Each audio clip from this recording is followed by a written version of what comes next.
Krabs, your host on Locked On Dolphins. Today is Monday, August 22nd, 2022. And today we're looking at the offensive side of the ball from the Dolphins' preseason loss in week 2 to the Las Vegas Raiders. Let's go ahead. I checked the tape. Let's talk about what we found. You are Locked On Dolphins, your daily Miami Dolphins podcast, part of the Locked On Podcast Network, your team every day.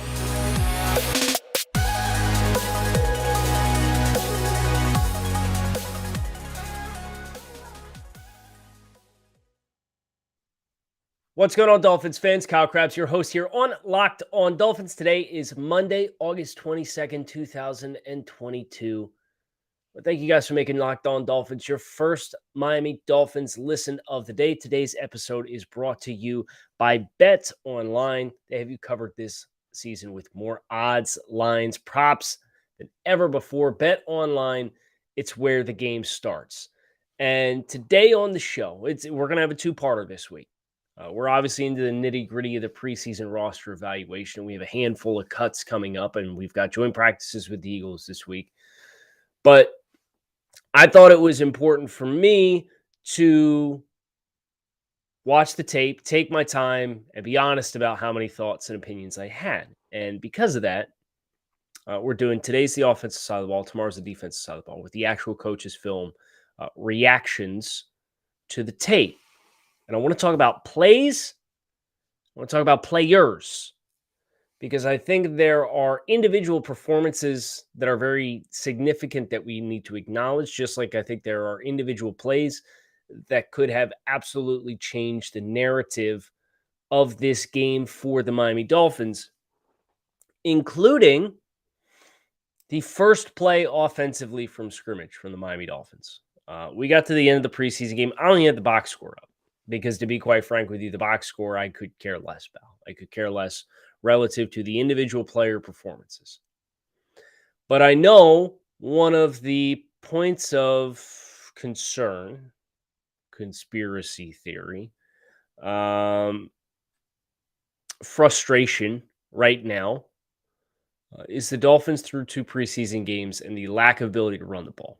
And yes, I certainly expected the Dolphins to physically manifest more room to run the football than what they were able to, based on the talent and the personnel depth chart that each side had as far as playing on the line of scrimmage. But here's what I'll say. If you had a 75-yard touchdown run on the first play from scrimmage, would your perception about Miami's run the ball ability be different? Because you were probably a block from an adjustment, not a block, an adjustment from Larnell Coleman away from having that. Dolphins' first play from scrimmage offensively is a short toss to Chase Edmonds with an opportunity to wind back the short toss. Effectively works as inside or wide zone. But you saw them run this in San Francisco, where the read would have you peel back inside between the tackles and cut back against the grain. When Chase Edmonds is impacted by the second-level defender who, by design, jumps down as edge pressure, which Jason Taylor did an excellent job of talking about how persistent Tampa Bay was with that. When that second-level defender jumps down and is suddenly in the run fit off the edge and unblocked with a short toss, and Chase Edmonds is contacted by that player, you can see every other block between the offensive line that's stepping left with the short toss to create wash, the skill players, the split flow motion, everything that hits on the backside. You could drive a Mack truck in reverse through the size of the hole that Chase Edmonds would have had at his disposal if Larnell Coleman, who's starting in place of Tron Armstead, of course, had seen that defensive end is going to step down and crash down, and that second level defender is going to immediately step up, and we are going to, instead of be facing a stack, we are facing a 2-for-2. So if he steps one step down with the defensive end who crashes down inside, and his eyes are up and he sees that second level defender manifest himself, and he can redirect and get out there and get effectively anything on that body. The only unblocked defender in the front for the Raiders was the free safety at 25 yards of depth. Chase Edmonds has a 20-plus yard run for sure, and maybe a touchdown. It was blocked that well from everybody else. So that play, for me, really pops. Just like there was a play on, I believe it was near the end of the first half. It was the possession where the Dolphins fumbled. Myles Gaskin fumbled. The play before that was a run. And they're on the 16-yard line. And it's the same situation where the backside of the run has Robert Jones and Larnell Coleman. And they are facing a stacked down lineman and a linebacker. And the play is to the right. So they're on the backside. It's the left side of the offensive line. And as this play unfolds, that stacked linebacker explodes out of there to the point where, he's never going to, if the down lineman is lined up over top of Robert Jones, and Larnell Coleman's job responsibility is to climb to that backer, and that linebacker flies out of there like a bat out of hell. If you are trying to close to the second level and he's flowing away, you'll never get there, right? So Larnell Coleman steps right. The linebacker's out. He gets attached onto the defensive lineman. Robert Jones effectively steps up and through that defensive lineman, rips across his face. So you have an opportunity to scoop block where Larnell Coleman can then kind of get attached and try and work his way around the down lineman. And Robert Jones rips up through like he's coming to the second level, in which case he would have been in the perfect position to pick off that linebacker flying out of the way for Larnell Coleman to have any hopes and dreams of touching him. And instead, Robert Jones doubles back and reattaches back onto the down lineman that Larnell Coleman's also scooping. And that linebacker flies through and gets in on the tackle on the running back, where if the running back was impeded, and you could also maybe question upfield penetration that was given up by Keon Smith that forced Myles Gaskin to bounce that ball up into the inside of the line of scrimmage, but it's a wide zone play to the right. But Myles Gaskin has 2-for-2 outside of the edge, and Keon Smith has actually turned his defender out. Where if you pick up that backside linebacker that's flying through there, Myles Gaskin actually has a reasonable chance in my mind to work through that traffic, get the edge, and potentially score because you're 2-for-2 blockers on the outside. It could have been a 16-yard explosive run for a score. So, yeah, I think you look at the box score and you see, man, like some missed opportunities. But, or underwhelming performance. But I watched the film and I said, man, some missed opportunities with guys that are trying to make this roster, right? And all it takes is one block in your front, and suddenly what could be an explosive score is a 2-yard run. And I saw a couple of those on the film offensively for Miami where like the meat and potatoes, the infrastructure, the style to attack, the reason behind what you're doing to run the ball, it's there. It's there. And if the guys get on the same page, or if Teron Armstead is playing instead of Larnell Coleman, or if Liam Eichenberg or Solomon Kinley, or who played another great game. We'll talk about players here in a minute, but I just conceptually wanted to get to the running game in general first and acknowledge conceptually the improvements are visible. Okay. Conceptually, what they are doing is not, oh, well, now they haven't hit any of their exotics, right? And I think that Jason Taylor made that point on the broadcast as well. They're not going to break out any of the big gun runs and concepts here in the preseason. They'll save that for New England. And I'm excited for what those are able to facilitate. But I also am evaluating what they are doing, and there's a lot of good. There's a lot of good angles. There's a lot of good movement. There's a lot of good sustained fits. But when you're working with some players who aren't in the upper echelons of your roster, when you're not working with Teron Armstead, and you're replacing him with a 7th round pick from last year from UMass, who was probably 2 years away and has played respectably well, it's not going to be the same.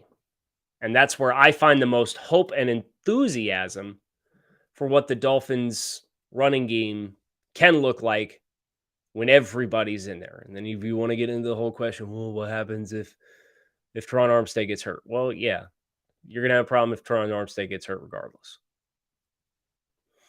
I was encouraged by a lot of the visuals. And we'll talk more about individual player performances here in just a minute, but not before I tell you about our friends over at BetOnline, the fastest and easiest way to check in on all of your betting needs. Find your favorite sports and events at the #1 online resource for odds, lines, and games. Just find reviews and news for every league as well, including Major League Baseball, NFL, NBA, NHL, combat sports, esports, and even golf. BetOnline continues to be the top online resource for all your sports wagering information, from live in-game betting, scores, and podcasts. They have you covered. Head to BetOnline today or use your mobile device to learn more about the action. BetOnline, where the game starts. So, Mike McDaniel, I believe it was yesterday, on Sunday, he had a really, really good quote. It was talking about when Eric Spoelstra came to practice. And I wanted to read just a bit of this off the transcript because we talked a lot about the running game right now. And I think the running game has a lot of good things, good individual things and big picture things happening for it, while understanding that individual player performances can compromise what would otherwise be, very dynamic plays. And he was asked about what he spoke with Eric Spoelstra about. And when Eric Spoelstra, the Miami Heat basketball coach, came to practice last week, they say he was pretty interested in yards after catch.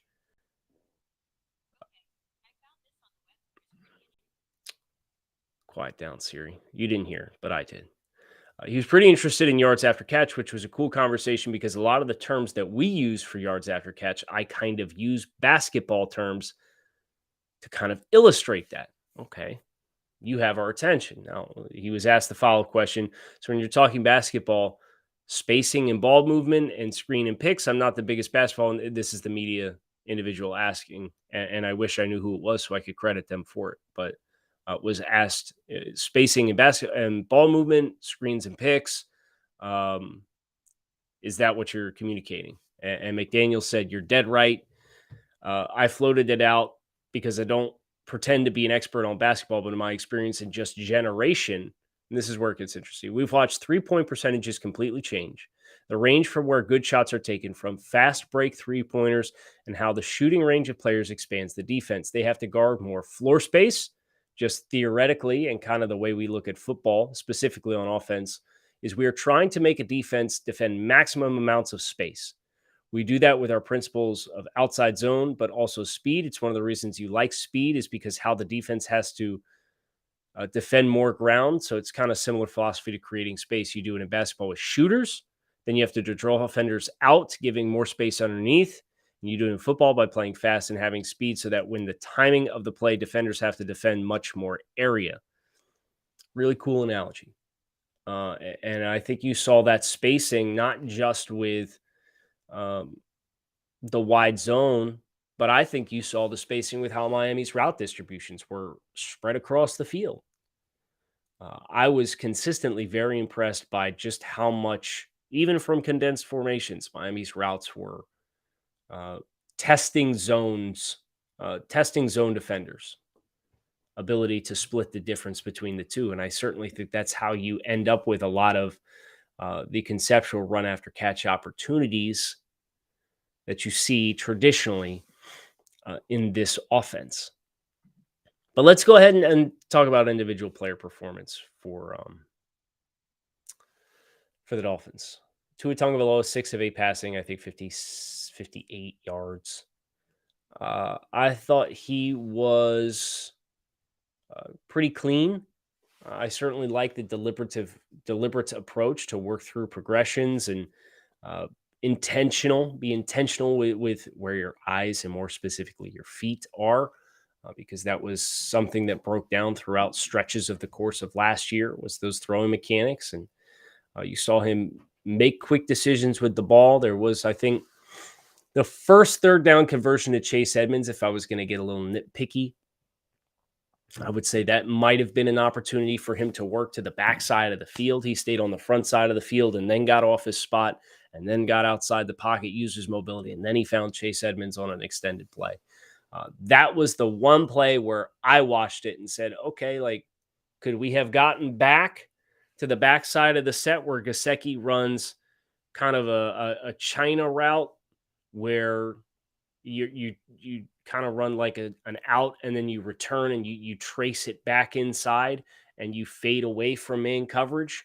Because if we're on time and we take our drop and we get to the top of our drop, we see that that's not there. And then our eyes come back to the left side of the field, Gesicki tracing away from that defender could have been an opportunity to throw quote unquote on schedule. Very nitpicky. I thought the ball placement was fine. Obviously 6 of 8.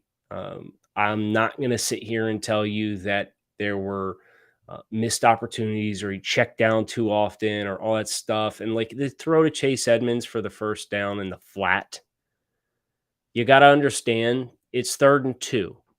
You're going to call a play designed to convert on 3rd and 2. If you got a linebacker on a running back running to the flat without leverage, that's the first read. So that's where you throw the ball. Because I know that was a bit of feedback that I saw from Dolphins fans was, oh, well, he had Trent Sherfield over the middle of the field. The first read's the flat. The first read is the flat. And you got a linebacker pushing out to cover him in space. It's the throw you make. It's what's coached. It's what's designed. It's executing within the means and the structure of the offense. Was he perfect? No. Did he blow you away? No. But I thought he was sufficient. I thought he was effective. I thought he did and executed at a pretty consistent level. And you saw some opportunities for him to set up run after catch. Even the Trent Sherfield, the stop 7 that he completed on the play action pass when he came back on the second position and he put that thing right on Sherfield. And Sherfield was getting ready to set up an attempt to run after the catch and he slipped. And you could tell because he gave the clap when he got up because he knew he had a chance to make something happen. Tua was fine. I think they didn't show you anything to be concerned about.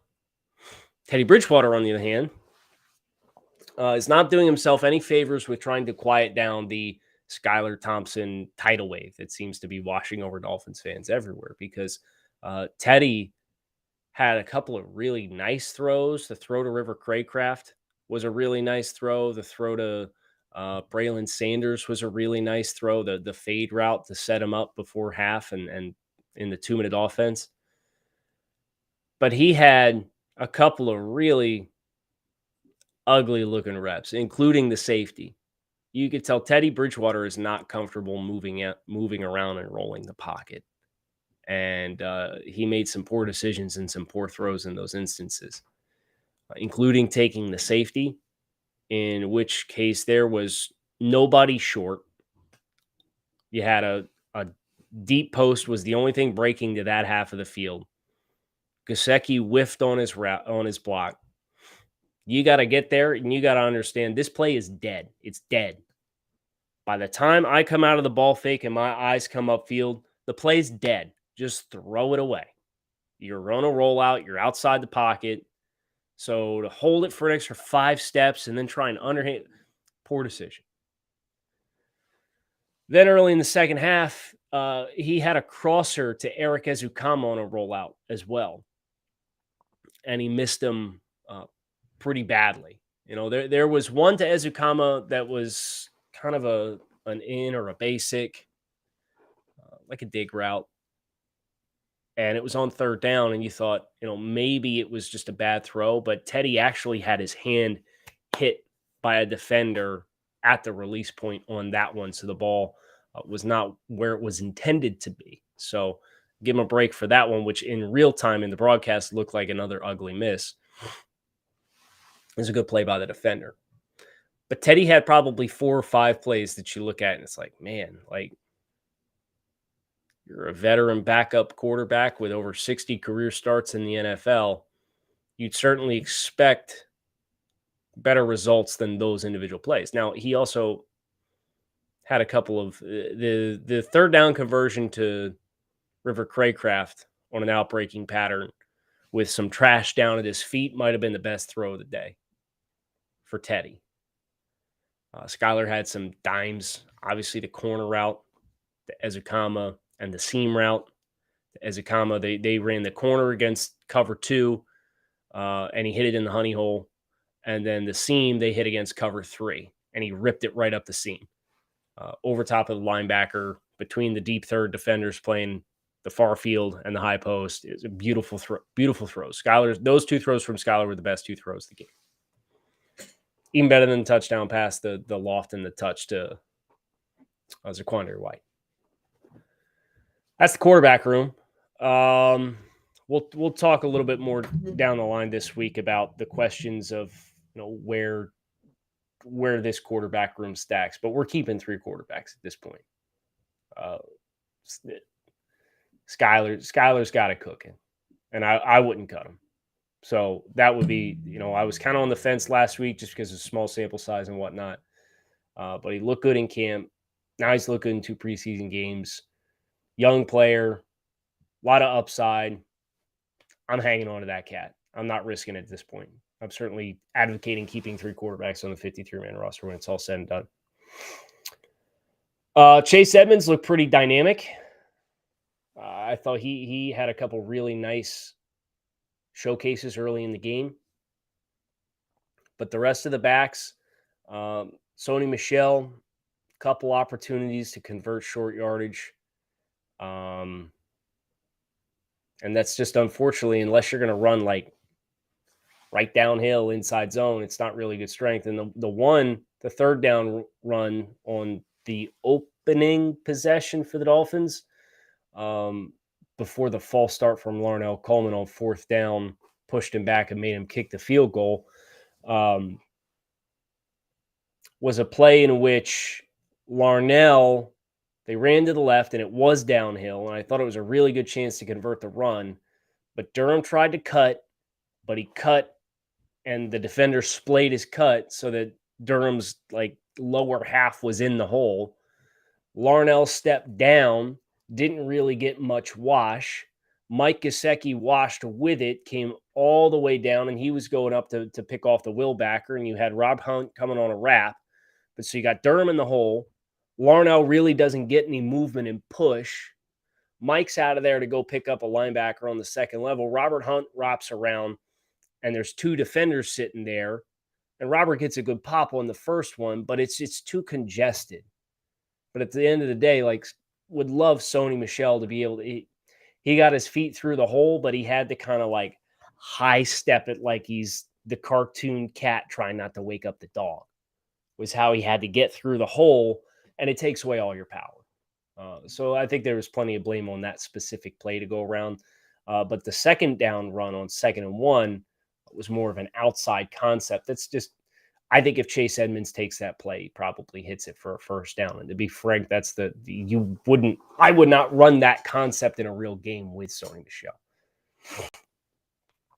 Sony does have a leg up for competitiveness with the roster. However, I do think his pass protection dynamics will outweigh the other contenders. Obviously, Chase Edmonds pass catching back, Raheem Mostert, a little bit more of an outside speed player.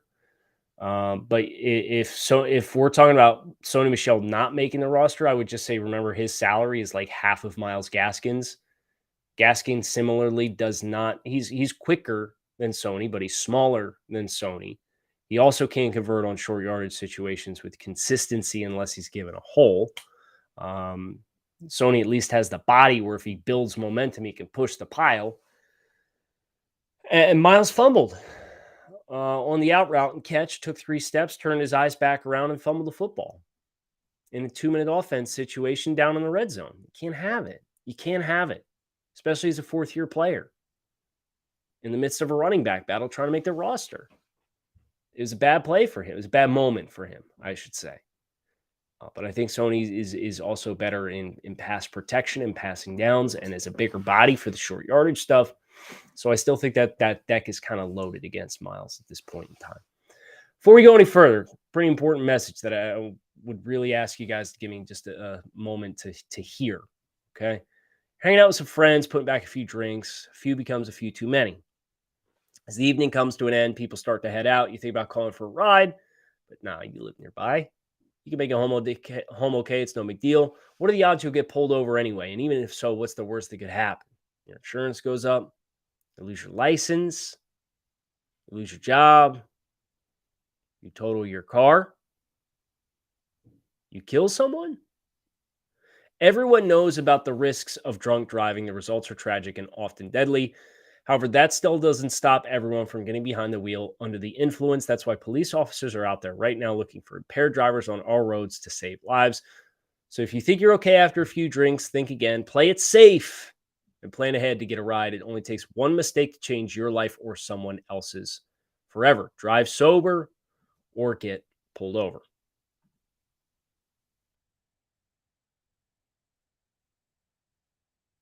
As we continue here, I planned on a 30-minute show, and I'm through the offensive backfield.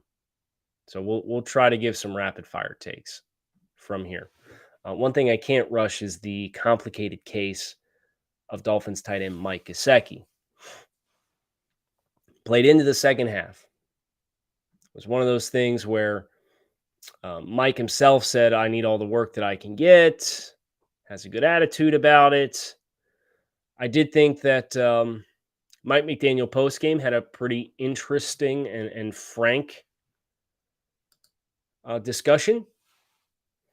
When asked, he said he was in a position to have a pretty good game. You can ask him. He was frustrated because he had a couple of options. We rely on him. We went to him. He had a couple pretty good ops that he wasn't able to come up with the play. So he needs to continue doing what he's doing, which is completely committing in the run and pass game to the offense. He's a couple ways on the ball away from having a really good game that he feels really good about. He knows that. I know that. That's one of the reasons he stayed in the game, because he was frustrated as a competitor. He knew he could make the plays that he didn't. It's nothing out of the ordinary, nothing far from exactly what he's been doing. He just needs to continue to be diligent, not get frustrated when the ball doesn't bounce his way. As long as he approaches it like the player that he is, where he's very accountable, we'll be fine. He'll be fine, and we'll all be better for him. Okay. Mike on the franchise tag, playing into the third quarter of preseason game number 2, in which you saw him miss several opportunities, as mentioned. The inside breaking pattern that hit him right between the 8 and the 8 on his chest, and he didn't get his head around quick enough. The ball from Teddy Bridgewater, where he was targeted over the middle, got upfield, took one step, and the defender impacted him and knocked the ball loose. Some of the split flow stuff, he had a 1 or 2 yard reception on a split flow play action where he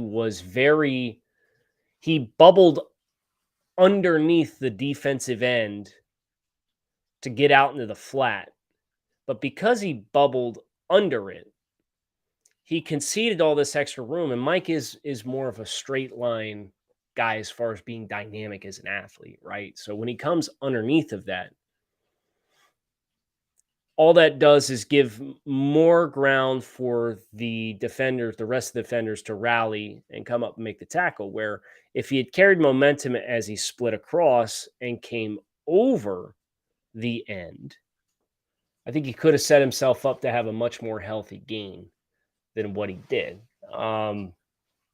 Nitpicky, sure, but it's like it's little stuff like that and how you're able to filter when an unblocked defensive end is there in space. Like, how do you negotiate that? And just the path that he took, I think, did him a disservice to be able to maximize yards after the catch. There is a whole debate that we're going to have around how to get Michael in the field in this offense, and whether he's a mismatch player who just needs to be out there in certain looks. But then, like, okay, then you got to understand Mike's probably going to play 15 to 20 snaps a game. You're paying him $11 million. You'd really like to try to get some more bite for that financial commitment. But I don't know that that's ever going to happen. And I'll say this, Hunter Long had himself a nice game. He had a couple crossing routes. One was like a delayed leak on the backside of another short yardage pass play action concept to try and convert, where you're looking in the flat and it was dead. And if he kind of had like the opposite flow with a crosser, block, delayed release, get out, come out the backside. And there was pressure that forced Teddy to not get into that. But had he got there, might have been a big play for Hunter Long. There was also a play from Skyler. He targeted Preston Williams out on the perimeter. It was a rollout to his left. It was kind of that same 3-level stretch concept that we keep talking about. Hunter was there in the middle of the field and also would have been a very feasible target in that as well. And the exact same concept, outside release with a clouded corner and an out route that Myles Gaskin caught and then fumbled down in the red zone. Hunter Long ran the out route against a clouded corner, caught the ball, broke a tackle, and converted for the first down. And if you watch Hunter Long as a blocker, go back and watch the coach's tape.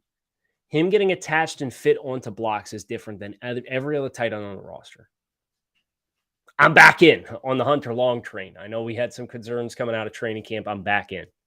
I certainly think that player has a different look and feel playing the inline tight end position than the rest of the guys on the roster. That includes Ethan Carter, and that includes Durham Smythe. I'm back in. Offensive line-wise, Solomon Kinley's playing his ass off. Excuse my French, but he's playing really hard. And you see, again, just like last week, you kind of see the movement restrictions that exist.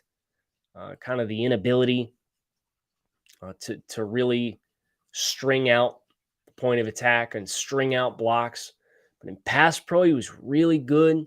It's only one time I thought really in the whole game, and it was when the half slide went the center goes the other way.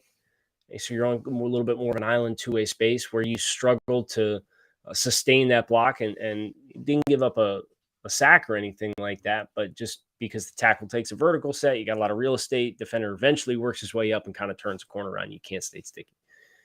Pass pro, he's looking really good. Dieter played pretty well. I just think his feet look a little heavy right now. I think that leads to him kind of leaning more in the blocks as compared to staying fit on it. For the starting line, it was good to see Connor Williams out there. I thought he played pretty well as well. Obviously, we'll continue to have the FBI trace every snap that he takes and see how many degrees of deviation it is off the midline of the quarterback and the numbers every single snap.